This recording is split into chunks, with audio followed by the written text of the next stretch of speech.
bisedës, por me sa unë lexova në akt marrëveshjen tuaj trepalshe, ndër të tjera një derivat është që të ketë një konglomerat bashkëpunimi, edhe në këtë drejtim me qënë se jemi tek municionet armatimi. A do të ketë me Kosovën apo jo vetëm, mund zgjeroni edhe për tej? Për ta saktuar këtë element, ç'është e vërtetë qoftë në suazën e NATO-s, qoftë në suazën e Bashkimit Evropian, një pjesë e mirë e vendeve bashkojnë fuqitë për faktin se kur investojnë së bashku, kur blejnë së bashku armatime, pajisje, sisteme, krijojnë kushte më të favorshme, çmime më të lira nga prodhuesit apo kronologji zbatimi dhe dorëzimi më të favorshme. Dhe është krejt e natyrshme që edhe Kroacia dhe Kosova të mund ta bëjnë në mënyrë trilaterale. Këto qoftë dypalshe, qoftë trepalshe, dhe e kemi sankcionuar përmes kësaj deklarate. Është një mekanizëm totalisht i lejueshëm nga vetë marrëveshjet ekzistuese që kanë të treja vendet me njëra tjetrën në këtë këndvështrim. Sikundër, synimi ynë është që përderisa Shqipëria synon të kthehet në një pol prodhues, qoftë për municione, artilleri, pajisje, sisteme, uniforma apo edhe prodhime të tjera të kësaj natyre, të mund të jenë prodhime që eksportohen edhe në Kosovë, edhe në Kroaci, dhe këto elemente kemi sankcionuar në marrëveshje. Kroacia ka një eksperiencë shumë të mirë në rigjenerimin e industrisë së saj ushtarake, dhe besoj se mund të mësoj shumë prej saj për mënyrën se si kjo industri mund të shtrihet në mënyrë kapilare edhe në industri civile. Më jep vetëm mundësinë t'ju jap një shifër në këtë pikpamje. Një vend pune i krijuar në industri ushtarake krijon 3 vende pune në industri civile.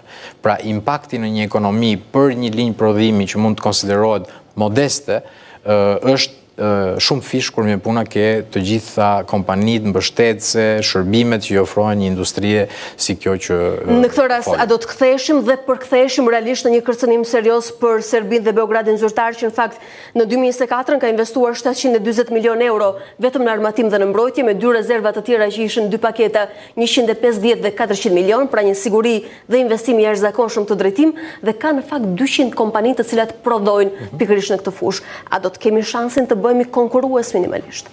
Unë besoj se legjislacioni ynë, të gjitha lehtësirat që ofron legjislacioni ynë për prodhimin ushtarak, fakti që jemi kthyer në një vend tërheqës për sa i përket startupeve që ndihmojnë në rigjenerimin dhe teknologjinë e industrisë ushtarake, besoj se kemi të gjitha shanset që të bëhemi pjesë e zinxhirit ndërkombëtar të vlerës së industrisë ushtarake, pavarësisht që kemi konkurrent në rajon. Shqipëria i ka të gjitha mundësitë, ka staf të kualifikuar, ka inxhinier të kualifikuar, qoftë me eksperiencë dhe në moshë, po qoftë edhe të rinj që dalin nga shkollat dhe universitetet tona. Ne jemi aktualisht duke negociuar me 2 universitete lider në Shqipëri publike mundësinë e krijimit të kurikule të përbashkëta mes Akademisë Forcave Armatosura dhe këto universitete për prodhimin ushtarak, dhe mundësinë që të rekrutojmë inxhinier mekanik, inxhinier armatimi që do na nevojiten. A ju rezulton që ne kemi potenciale në burime njerëzore në këtë fushë? Besoj se po, besoj se janë potencialet burime njerëzore. Na duhet thjesht të kalibrojmë resurset financiare dhe përparësitë në mënyrë që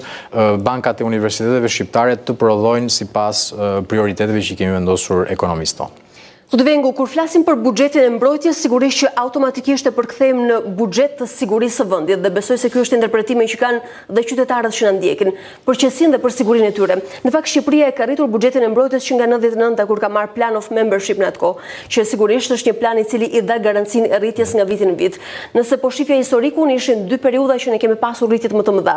2006-2007 me 22% rritje, pra nga viti paraprak, dhe viti antarësimit, që ishte 2009 dhe ne kishim detyrim dhe kishim kaluar 17%. Sot ku jemi me rritje në këtë drejtim? Sa jemi investuar? Po ju jap një shembull, dhe përveç rritjes masive të buxhetit të mbrojtjes, i cili këtë vit përbëhet nga një vlerë prej 520 milion eurosh, unë dua të shpjegoj më saktë se çfarë blejmë ne me këto para dhe nga se përbëhet kjo shumë. Buxheti zëri investimeve në buxhetin e mbrojtjes para 10 viteve ishte 28 milion euro. Sot është 280 milion euro. Çfarë blejmë ne me këto para? Investojmë në flotën e helikopterëve luftarak Black Hawk, investojmë në emergjenca civile, mjete pajisje specifike, investojmë në mbrojtje kibernetike, investojmë në dron luftarak, predha, municione, bomba drejtuese të aviacionit për këto komponent, investojmë dhe në tërësinë e të gjitha pajisjeve dhe sistemeve të ndërlidhjes, radarëve, gjithë komponentët që përbëjnë një forcë të armatosur, dhe ne këto e kemi bërë në mënyrë konsistente në të gjitha forcat e luftimit, forcë detare, forcë ajrore, forcë toksore dhe elementet kibernetik dhe të ndërlidhjes që përmenda. Pra kemi një 10 fishim të investimeve në mbrojtje në vendin tonë, dhe gjithë një sa herë ka një investim në mbrojtje